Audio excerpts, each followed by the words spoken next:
Hello. Hey there, moms. Today, I wanted to pop in here and talk about work-life balance. So, as you hop on, whether you're watching live or you're watching the replay, say hi and let me know you're here. I've got my tea, so get cozy and get ready to chat. I have had some moms request support in this area, and so I'm excited to share my tips with you today.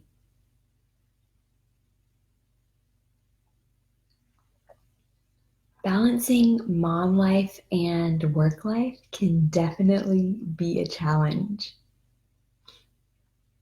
If you are a mom and an entrepreneur or a mompreneur, give me some hearts.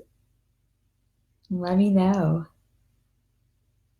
Okay, so let's start with the technical stuff. Um, the first thing that, Hi Shannon. The first thing that I want to talk about is your environment. Your physical space matters. So creating a space that is just for your work can help focus and create some healthy boundaries between work life and personal life. Hi, sweet friend.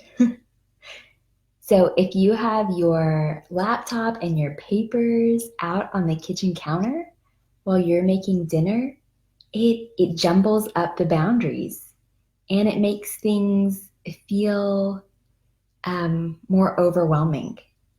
So even if you don't have a separate space to dedicate, like a room for an office, you might consider having a small desk in the corner of a room that's just for your work and business to create a little space there.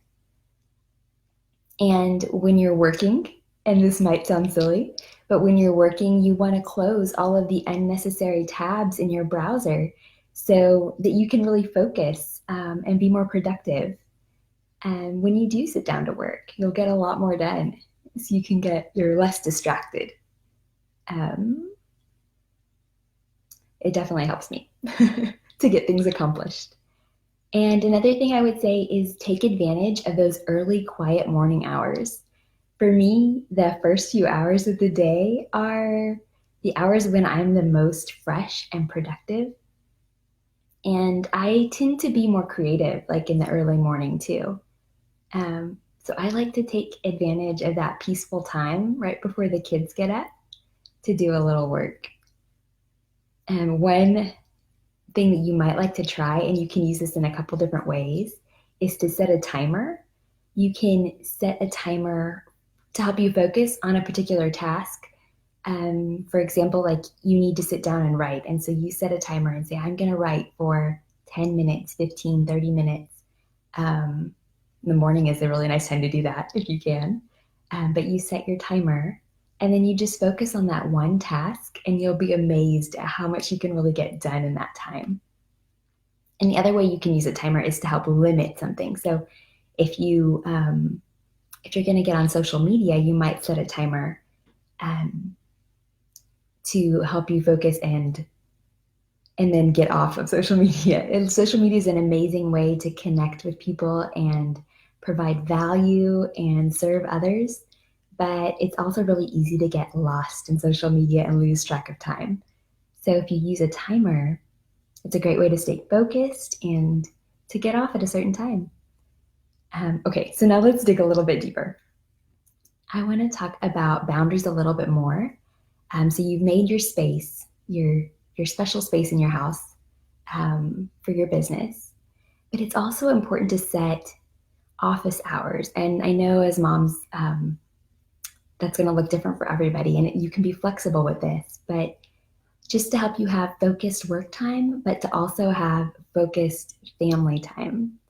Sometimes it feels like we have so much to do, and in all reality, um, there's always going to be more to do, right? Just like you do the dishes or the laundry, you're not done with the dishes and the laundry. There's going to be more. And it's the same with our business. So just taking a deep breath and allowing ourselves to be present with our family when we are with them can be a real gift. And it's a beautiful part about being an entrepreneur is you have that flexibility. So when you do have time to work, focus on work. It's amazing how much you can get done in a really short period when you are intentional about working instead of procrastinating, getting sidetracked, and not prioritizing the most important things first. If you do need help figuring out what you need to focus on, and you feel like your to-do list is daunting and you don't know where to start, you might check out the Eisenhower Matrix. Um, that can help you bring more clarity to what's really important, and what you need to be spending your time on in your business and even in your personal life. And then on the other hand, when you do have time with your family, be fully present with them. Allow yourself to enjoy the moments with your kids and make those precious memories. I saw someone post, you only have 18 summers with your kids. And that really put things in perspective for me. Um, I want to enjoy every summer, every year with them. I don't want my kids to think that my smartphone is more important to me than they are. I want them to really feel loved and cherished. And one way I do that is I try my best to be present and focused on my kids when I'm with them. So the next thing I want to talk about is our schedules as moms.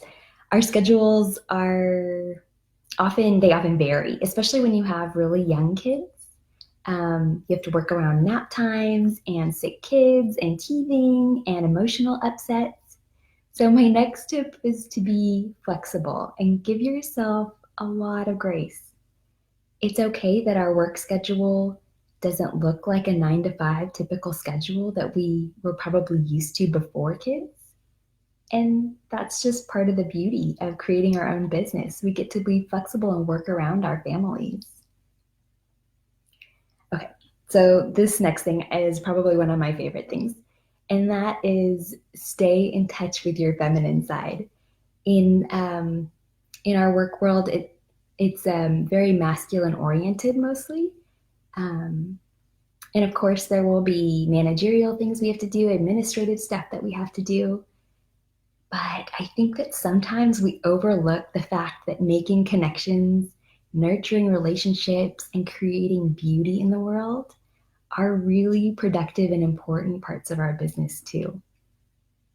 These aspects are usually less tangible, like harder to chart, um, but they are vitally important. And as women, we tend to be naturally good at this. We tend to naturally excel at these things. So on the days when all you do is take care of your kids and check in on a friend and see how they're doing, consider that part of your work. See it as adding value and making connection with another person and adding value to their life. And I think that that's a big part of building a solid business foundation. I remember working in the corporate world before my kids were born. and um, and while data and bottom lines are important, I think that as moms, we're really missing out if we don't play on our strengths and connect and bond with our community. Okay, and last but definitely not least is self-care. I want you to prioritize your self-care. That is how we fill our tanks so that we are not running on empty. Because how far can you get on a tank, a car tank that's empty, right? A fuel tank. And that's how we will also have the energy to give to our families and to work on our businesses and find joy in all of these things.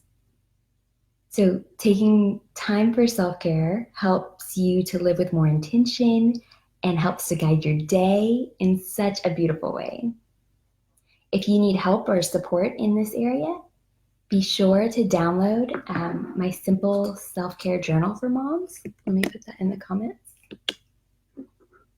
And it's a 7-day journal, and It has prompts for each day and it has uplifting quotes that will only take you a few minutes to fill out. And it will bring so much beauty and joy into your life. So I hope you download that. And if this video has added value for you, I would love for you to hit the share button and share this with your friends. I hope that you have a fantastic week and weekend, and I'm sending you lots of love. Mwah.